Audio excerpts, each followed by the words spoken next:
একটি ছোট্ট গ্রামে বিজয় নামে এক ছেলে থাকত। তার বয়স ছিল 12 বছর। বিজয় খুব শান্ত ও পরিশ্রমী ছিল। তার বাবা দিনমজুরের কাজ করতেন এবং মা অন্যের বাড়িতে কাজ করে সংসার চালাতেন। অভাবের সংসার হলেও পরিবারের সবাই একে অপরকে খুব ভালোবাসত। বিজয়ের একটি ছোট বোন ছিল, নাম মায়া। মায়া ছিল খুব হাসি খুশি মেয়ে। বিজয় আর মায়ার মধ্যে সব সময় ভালোবাসার সম্পর্ক ছিল।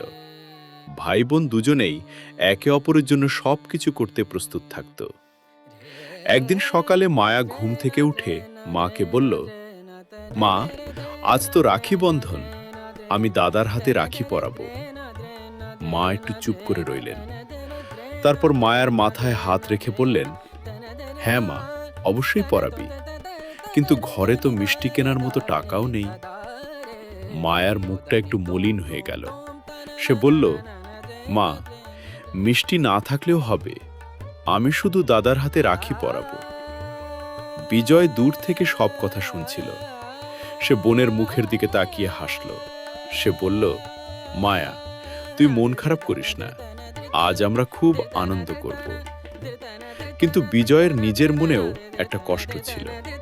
সে জানত তার বোনের জন্য নতুন জামা বা ভালো রাখি কেনার সামর্থ্য তাদের নেই। সেদিন সকালে বিজয় কাজের খোঁজে বেরিয়ে পড়ল। গ্রামের বাজারে সে একজন দোকানদারকে জিজ্ঞেস করল, কাকু, কোনো কাজ আছে?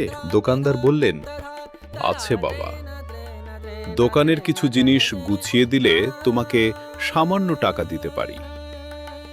বিজয় সারাদিন পরিশ্রম করল। কাজ শেষে দোকানদার তাকে কিছু টাকা দিলেন। বিজয় সেই টাকা দিয়ে একটি সুন্দর রাখি এবং অল্প কিছু মিষ্টি কিনে বাড়ি ফিরল। বাড়িতে ফিরে এসে মায়াকে ডাকল। মায়া দৌড়ে এসে দাদার হাতে রাখি পরিয়ে দিল। মায়ার চোখে আনন্দের ঝিলিক দেখা গেল।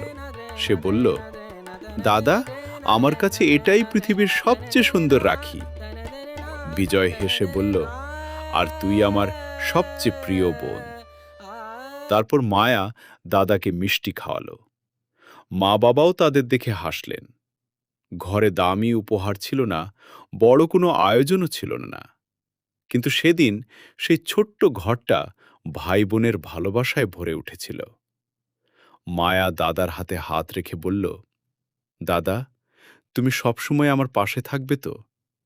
বিজয় বলল, যতদিন আমি বেঁচে থাকব ততদিন তোকে রক্ষা করার চেষ্টা করব।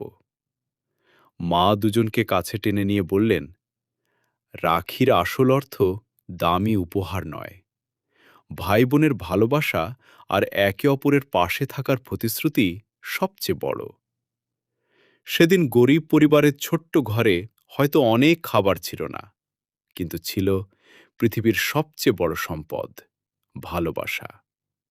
বন্ধুরা, গল্প থেকে কি বুঝতে পারলাম যে ভালোবাসা ও পারিবারিক বন্ধনের জন্য অর্থের প্রয়োজন হয় না। সত্যিকারের সুখ আসে একে অপরের পাশে দাঁড়ানো এবং ভালোবাসা থেকে।